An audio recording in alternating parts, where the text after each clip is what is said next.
In 1850, Georgia, the infant Tom was sold with his parents.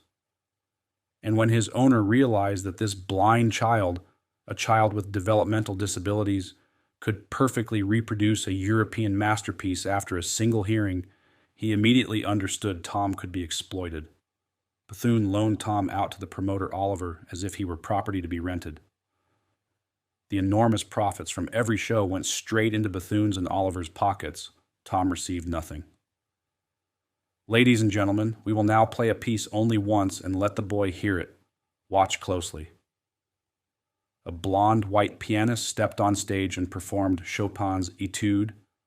Rapid passages, huge leaps, delicate trills.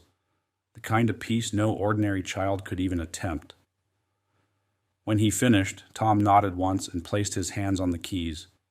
He reproduced everything, the same speed, the same tempo, the same dynamics. Even the tiny mistakes the pianist had made. The crowd erupted. "It's identical! He can't even see the music. How is this possible?" But some spectators muttered in a mocking tone, the kind of racist remarks common in that era. "It's like watching an animal try to play an instrument." For someone they consider less than human, he plays better than they expected. Oliver, hearing this, grinned to himself. "Yes, that's the reaction I want. The stranger he seems, the more people will pay." Tom memorized over 7,000 pieces. He could recall a melody years later after hearing it only once. He even performed 3 different pieces simultaneously. Right hand, left hand, and voice.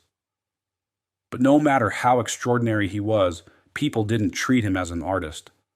To them, he was a profitable curiosity, a spectacle they could parade around for money.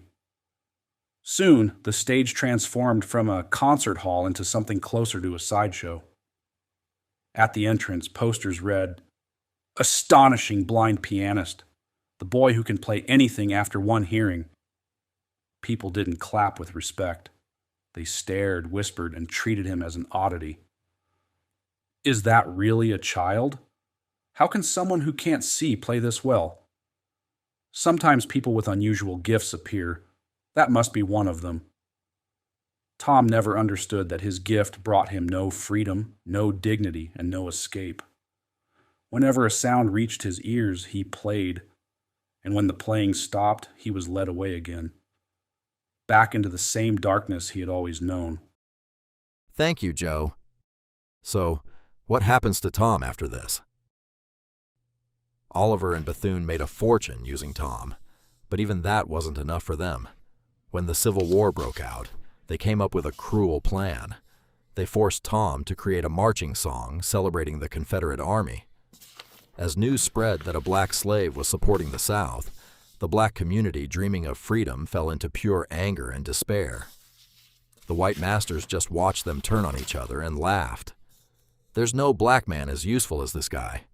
Without even knowing it, he's stabbing his own people right in the back.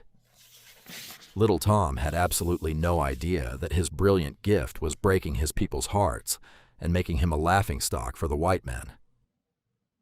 If you enjoyed this video, please subscribe, like, and turn on notifications.